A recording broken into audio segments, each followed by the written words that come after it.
How to share project on CapCut PC.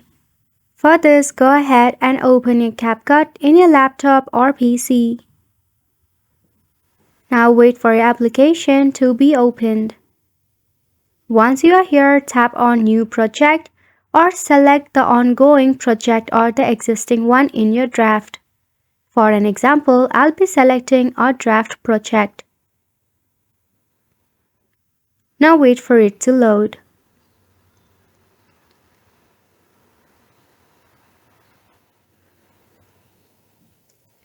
In your right hand side on the details, you should find the option of modify. Go ahead and tap on this modify bubble right here.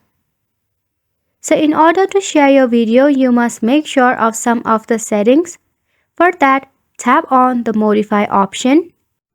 In the import option, make sure you have selected copy to project and not keep in original place, because if you choose the keep in original place, it will be sent via link, which means the element that you added in your video will not be shared when you are sharing to the other person. Now to share, all you have to do is export this video first and foremost.